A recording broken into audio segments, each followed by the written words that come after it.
In this video, I'm going to discuss problems 81 through 90 on the chapter review, and this section says solve each equation for the specified variable. So in number 81, we're solving for x. So we're going to look and see where the x is, and the x is right here in this term. So since the x is in this term, we want all other terms to be on the other side of the equal sign. So we're going to subtract 3y from both sides. And right here, the 3y's cancel. Over here, 12 and 3y are not like terms, so you cannot put them together, so it'll just be 12 minus 3y. And then the 4x is by itself now. So at this point, in order to isolate the x, we need to divide both sides by 4. So the 4's on the left will cancel, and x equals 12 minus 3y over 4. And you could break those fractions up into two separate fractions and reduce it a little bit, but for our sake right now, this is a fine answer. X equals the quantity 12 minus 3y all over 4. So slide it over for number 82. It says solve for p. So where's the p right now? The p is right there in this term. So since it's part of a fraction here, we need to get rid of this fraction. So we're going to multiply both sides by 4. When we do that, these 4's cancel, and we're left with 3p minus q equals 4t. Since this t is being multiplied by 4, it makes 4t. Okay, so again, the p that we want is in this term, so we're going to get rid of q by putting all other terms on the other side. So the q's on the left cancel, and we have 3p equals. Notice the 4t and the q are not like terms, so you cannot put them together. So it'll be 4t plus q. And then we're going to divide everything by 3, and those 3's are going to cancel. So the value for p is going to be 4t plus q all over 3. And we have now solved for p.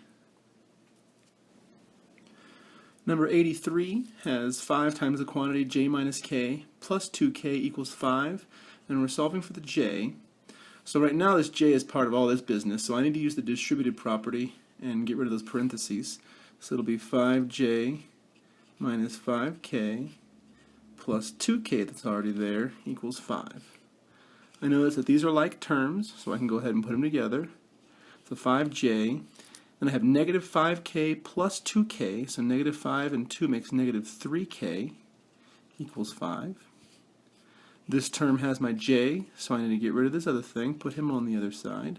So I'm going to add 3k to both sides. The 3k's on the left will cancel, so I'm left with 5j over there.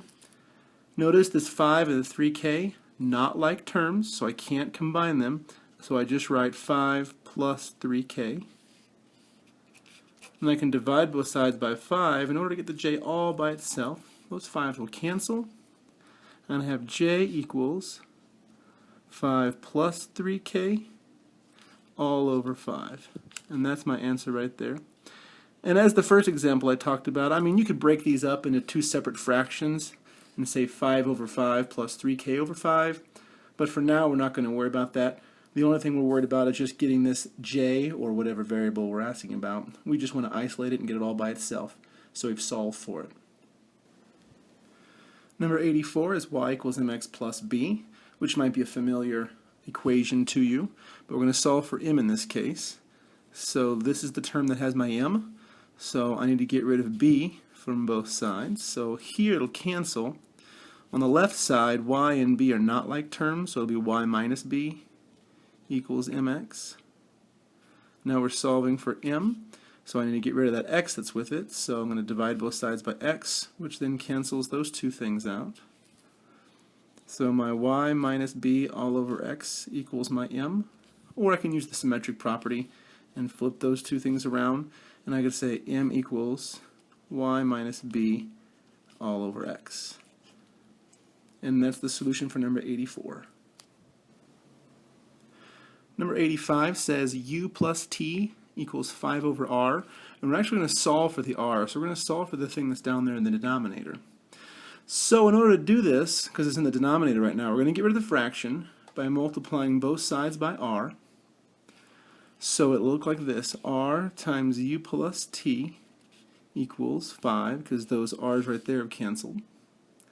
And now, in order to complete this solving for my r, I needed to divide both sides by u plus t. What happens? U plus t and u plus t cancel. And now the r is all by itself. So it'll be r equals 5 over u plus t. Another way that we also kind of discussed in class that we can do these, if the variable that you are looking for is in the denominator, you can take the quantity, this whole thing in the denominator, and exchange it with the whole thing on the other side. So the r will be up here now, and the u plus t will be down here, which is exactly what we see as the solution for 85.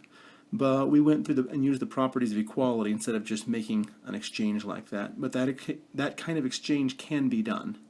So that's the solution for 85.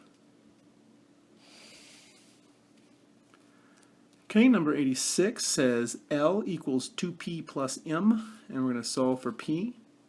So this is my term that contains the p, so I'm going to get rid of the m by subtracting m from both sides. L and m are not like terms, so it'll be L minus m equals 2p. And then, since I'm solving for this p, I'm going to divide both sides by 2. My 2's cancel, and I get L minus m all over 2 equals my p. Or I can use the symmetric property and say p equals L minus m all over 2. And that'll be the solution for number 86. Number 87, we're going to solve for k. And k is inside here, so that means we've got to use the distributive property. So we'll distribute that negative 2 through both of those. And we'll get j minus 2k minus 8 equals 5j minus 6. So my k is in this term right here, this negative 2k term. So I need to get rid of both of these things. I need to subtract j from both sides. I need to add 8 to both sides. So it's okay to do that both steps in one. So my j's over here cancel, my 8's over here cancel. I have negative 2k equals, and now let's combine these like terms. 5j minus 1j is 4j, and then negative 6 plus 8 is a positive 2.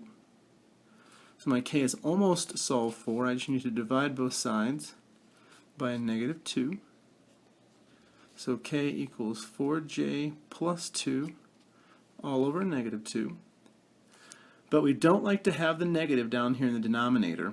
So you can fix it by doing one of two things. You can either just bring it up to the numerator and then change the signs of everything in the numerator, or we could go about separating these and making them two separate fractions like we talked about earlier. So we could say 4j over negative 2 plus 2 over negative 2.